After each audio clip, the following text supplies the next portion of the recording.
되시길 진심으로 기도합니다. 그러면 정말로 평안이 찾아오니까 꼭 믿으시길 바랍니다. 감사합니다.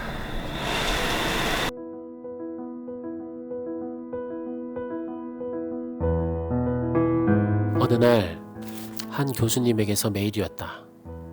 김정호 교수님이었다. 연구과제를 위해 만난 어떤 환자분 인터뷰를 추천하는 내용이었다.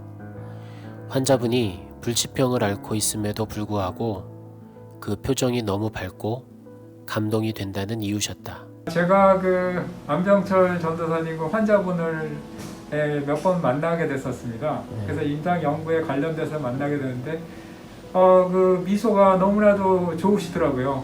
이 역경 가운데 있는데 참 불치병이라고 할 수 있는 상황 가운데 있는데도 불구하고 너무나도 환한 미소를 보여서 어떻기 때문에 그럴까 그런 걸 궁금해했습니다, 사실. 그래서 주치의사한테 물어보니까 신앙을 갖고 있고 또 신학도 하고 있고 전도사 역할도 하고 있는 그런 상황이라고 들어가지고 그게 참 감동이 됐었어요. 환자분 성함과 인적사항을 살펴보니 배웠던 분이었다. 안병철 전도사님. 인공호흡기를 끼고 있어 전도사님 말씀을 많이 들을 순 없었다.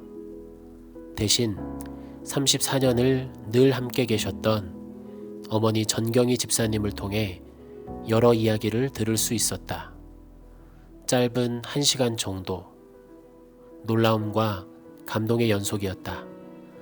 제일 먼저 용인 세브란스 병원에 입원하신 과정에 대해 여쭈어 보았다. 그동안에 계속 이제 장애를 가지고 이제 살고 있었는데 일상생활에는 그렇게 병원에 올 만큼 힘들진 않았어요. 그런데 이제 신대원에서 2학년 한 2학기쯤에 호흡이 약간 곤란이 오고 약간 집중이 안 된다고 해서 그래서 이제 병원에 외래를 오게 됐죠. 그때 신부전이라는 진단을 또 받게 되고 그 약을 먹는 와중에 계속 호흡이 힘들어 했었어요. 그래서 이거는 그냥 넘어갈 게 아니다 싶은 생각이 갑자기 들어서 응급실로 바로 왔죠. 그래서 이제 이것저것 검사를 하다 보니까 호흡부전이라는 진단을 또 받게 되고 잠깐이지만 선망 증상 또 저를 못 알아보는 증상 그것들이 겹치면서 이제 중환자실로 들어가게 됐어요. 그런 동기로 이제 이 용인 세브란스로 오게는 됐는데 인공호흡기를 달게 되고 또 이제 식사를 본인 입으로 못 하니까 뱃줄로 식사를 하는 그거를 또 뚫게 되고 또 입원하는 기간 동안에도 폐에 물이 차고 또 여러 가지 시술을 통해서 많이 힘들어했어요. 그렇게 힘들게 되니까 저희가 이제 7살 때 이 진행성 근위양증이라는 병을 진단을 강남 세브란스에서 받고 그동안에 그래도 휠체어는 타고 학교를 다니고 몸이 이제 부자연스러워서 계속 제가 24시간 케어하면서 같이 다녔죠, 학교를. 그러니까 7살 때 학교 입학해가지고 대학원 2학년까지 20년을 학교를 같이 다녔어요.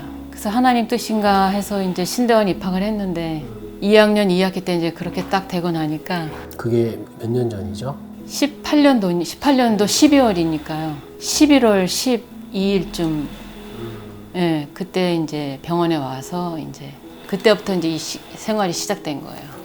느끼셨던 게 되게 크셨나 봐요. 날짜까지 정확히 기억하고 계신 거 보니까. 좀 처음엔 많이 혼란스러웠죠.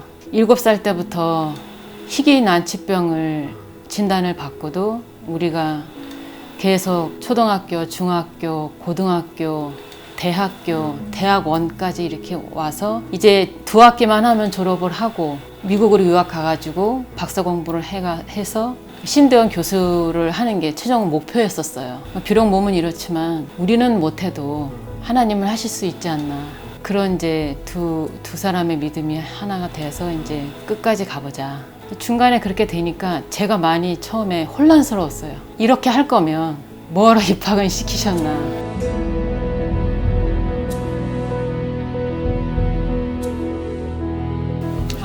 그때는 제가 신앙생활을 나이롱으로 할 때였죠. 부모님이 교회 가라니까 억지로 가고 안 가도 별로 죄의식 없었고 그런 이제 병원에서 이게 장애인이 될 수도 있고 그때는 근육병이라는 자체를 들어본 적이 없었고 그런 병이 세상에 존재한다는 것도 저는 몰랐을 때였었어요. 그게 워낙에 희귀병이기 때문에 아는 사람이 많지 않았어요. 제가 쉽게 얘기해서 근육병이라고 하는 병인데 이 근육병이 실은 크게 양성 질환이 벨커가 있고 또 심한 경우 듀셴이라는 병인데 이분은 듀셴에 해당되셨고 예전에는 한 1990년대 말 2000년대 초반만 해도 한 10세에서 20세 사이에 대개는 많이 돌아가셨는데 기본적으로는 질환 자체는 근육이 이렇게 이상이 오면서 힘이 다 빠져가는 그런 양상으로 많이 어려운 병이죠. 그런데 그 병을 알면서도 그 자체에서 이렇게 받아들이시고 삶을 사랑하시는 것, 하나님 사랑하실 수 있는 모습이 참 아름다웠던 것 같습니다. 그래서 가까운 병원에서 그 진단을 받고 이제 큰 병원에 가서 다시 한번 검사를 하고 그 진단을 딱 받고 나니까 처음에는 너무 큰 충격이라 멍하더라고요. 한동안 멍하고 둘이 붙잡고 울고 또 내가 7살밖에 안 된 얘한테 뭐라고 어떻게 설명을 해야 되나. 계속 병이 진행이 되면서 이제 어느 순간에 못 걷게 되고 또 그 이 질병으로 인해서 수많은 합병증이 일어날 텐데 그걸 앞으로 헤쳐나갈 생각을 하니까 너무 진짜 세상이 깜깜했죠.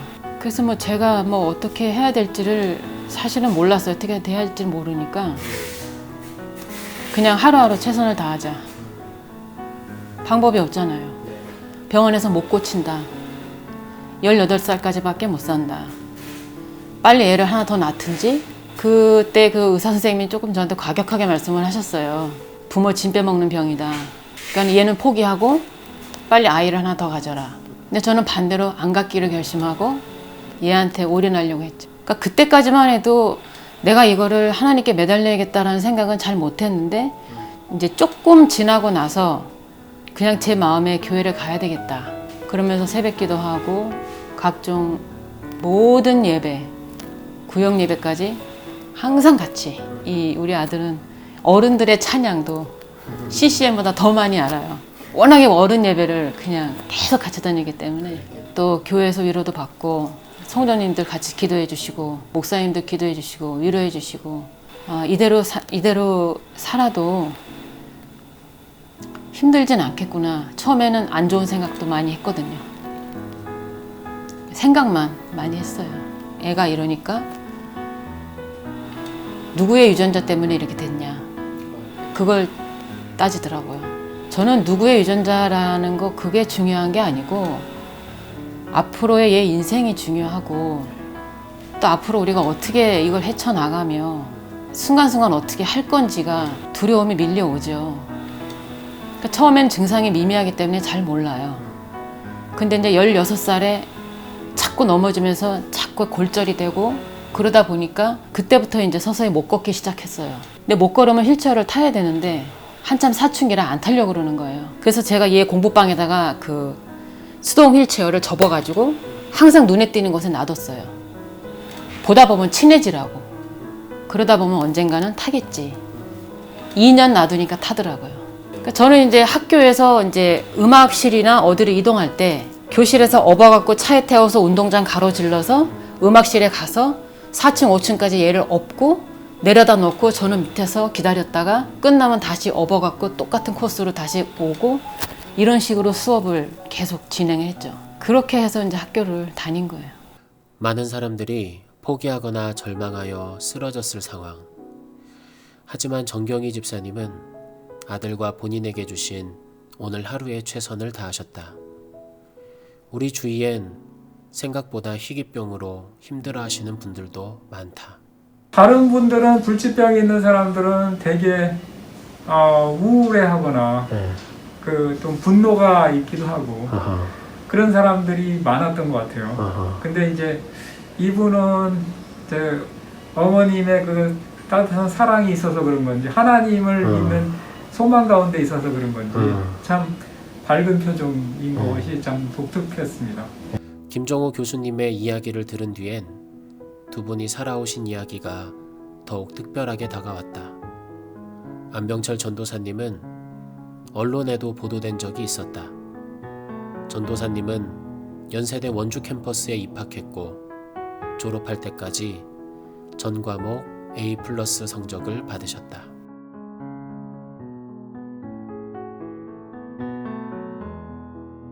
대학 들어가기 전에 저희가 7년을 투병 생활했어요. 고등학교 1학년을 중퇴를 하고 고관절이 아파서 7년을 투병을 하다가 교회 전도사님을 통해서 그래도 검정고시는 한번 봐야 되지 않겠냐. 병이 약간씩 호전되면서 그 권유를 받았고 아이 몸이 이런데 학교 가서 뭐하나 뭐 그런 생각도 사실 조금은 했지만 그래도 전도사님이 강력히 또 그거를 또 하셔가지고 검정고시를 보고 나서 합격을 하니까 또 수능을 보라는 거예요. 우리는 대학 갈 실력이 안 되고 고등학교 1학년밖에 안 했는데 수능을 어떻게 시험을 보느냐 말도 안 된다 했는데 보라 그러시는 거예요. 또 봤어요. 그래서 원주에 있는 연세대학교에 이제 원서를 내놨는데 집도 이사 와야 되는 그런 번거로움도 있고 여러 가지로 많이 힘든데 학교에서는 합격 여부를 안 알려주고 제가 정확히 기억해요. 아드님 성적으로는 어렵습니다. 전화로 그 말을 딱 듣는 순간에 모르겠어요. 왜 그런 마음이 내 안에서 발동을 했는지 모르겠는데 그건 그 사람 말이고 아직 발표 안 났으니까 기도하면 될 것 같은 거예요.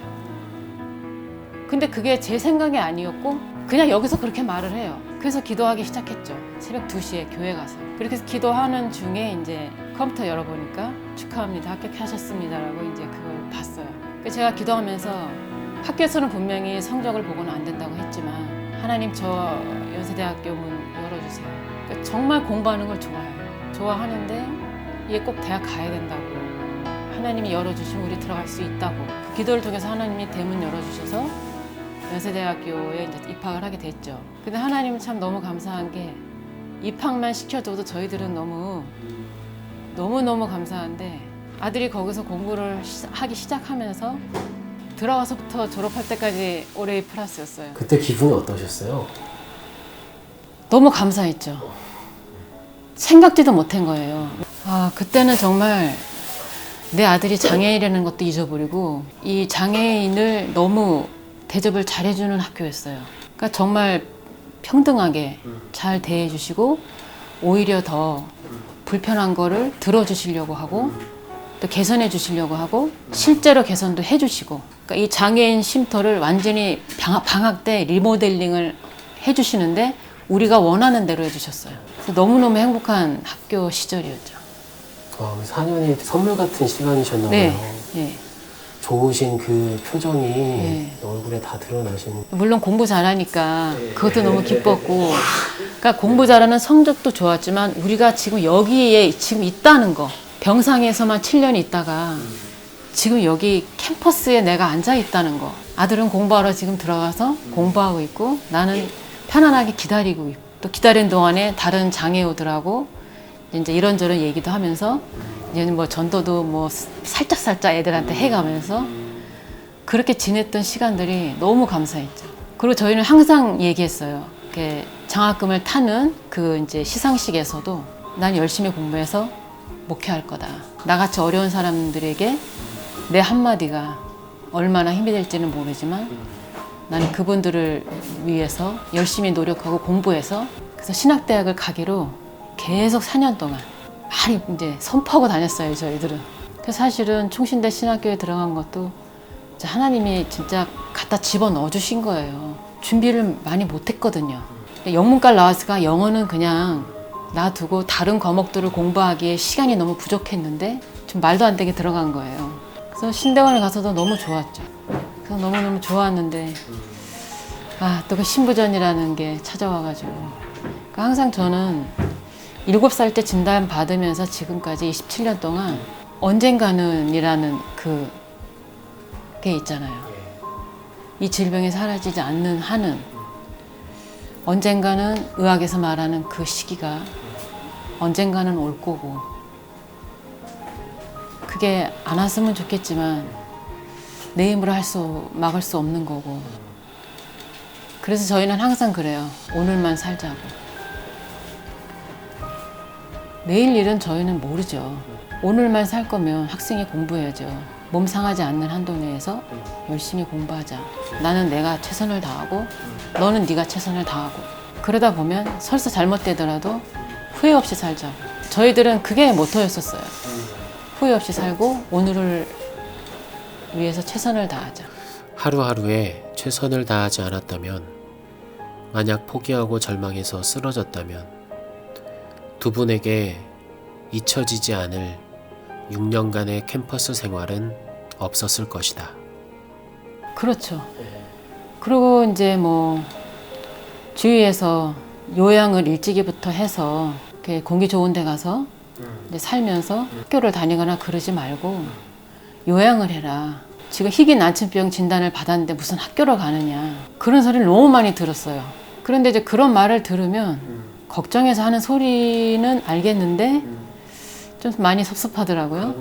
그런데 얘는 어렸을 때부터 이 학구열이 좀 있더라고요. 그 제가 봤을 때 머리도 조금 좋은 것 같고 엄마가 봐서 그런가? 그래서 아니다. 나는 지체 장애인이지 이 정신적으로 좀 아프거나 그런 장애인이 아닌데 내가 왜 얘를 요양을 시키고 그래야 되나.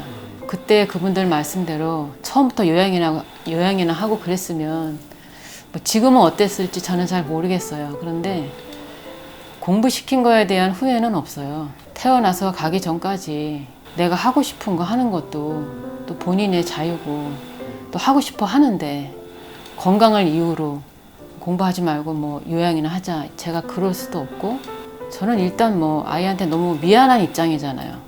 다른 엄마들처럼 건강하게 놔주지 못한 거 그게 항상 미안하고 항상 저를 누르고 있죠.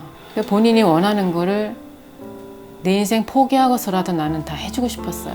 본인이 또 그거를 감사하면서 열심히 공부해서 또 저한테 보람도 많이 줬고 기쁨도 많이 줬고 저한테는 다시 태어나서 다시 이 아들이 온다 해도 저는 받을 거예요.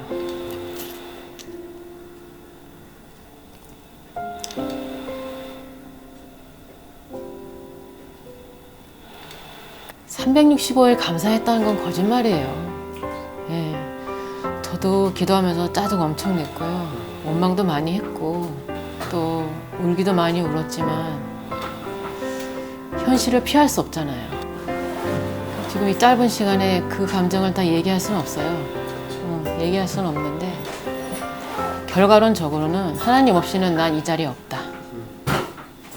하나님의 유료하심이 없었으면 난 이 자리에 없었고 지금 이 병원에 왔을 때 이 오랜 시간 견딜 수 없었고 또 이제 감사한 거는 이 병실에 하나님이 또 우리 아들을 찾아와 주셔서 11병동에서 또 한 번 하나님을 만났어요, 아들이. 그래서 모든 두려움, 내가 이러다가 죽을 수도 있겠다라는 그런 공포, 그런 걸 싹 걷어가 버리셨어요.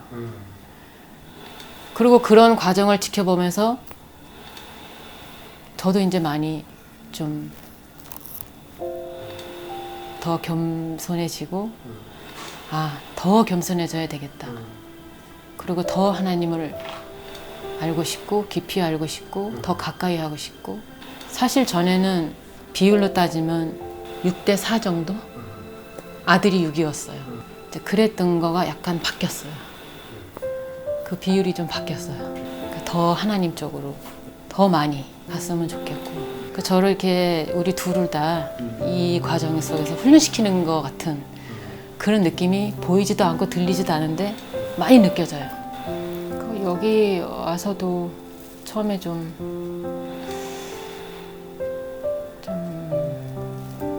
저보고 준비하라고 그 얘기를 이제 교수님께 듣고 준비는 7살 때부터 했죠. 쭉 해왔죠. 그렇지만 날마다 그 준비하는 것만 생각하면 오늘을 살 수가 없어요. 그때나 지금이나 같은 마음이에요. 언제가 될지 모르지만 어차피 누구나 다 가는 거고 그렇지만 그 최종 목적지가 어디냐? 그거가 다른 거잖아요. 그렇지만 우리는 이미 정해져 있고 최종 목적지가 정해져 있기 때문에 먼저 가고 나중 가고의 차이지. 믿음으로 살아간다는 것, 믿음으로 죽음을 준비하는 것. 두 분은 그리스도인이 보여줄 수 있는 최고의 믿음을 들려주셨다. 두 분의 이야기는 아직 남아있다. 영상도 남아있을 뿐만 아니라 두 분의 삶도 아직 남아있다. 두 분을 비롯하여 여러 질병과 상해로 고통 중에 계신 분들에게 들려드리고픈 성경 구절이 있다. 주님께서 나를 보내셔서 가난한 사람들에게 기쁜 소식을 전하고 상한 마음을 싸매어주고 포로에게 자유를 선포하고 갇힌 사람에게 석방을 선언하고 모든 슬퍼하는 사람들을 위로하게 하셨다. 시온에서 슬퍼하는 사람들에게 제 대신에 화관을 씌워주시며 슬픔 대신에 기쁨의 기름을 발라주시며 괴로운 마음 대신에 찬송이 마음에 가득 차게 하셨다. 사람이 위로할 수 없는 여러 일들 하나님께서 위로하시길 간절히 기도합니다.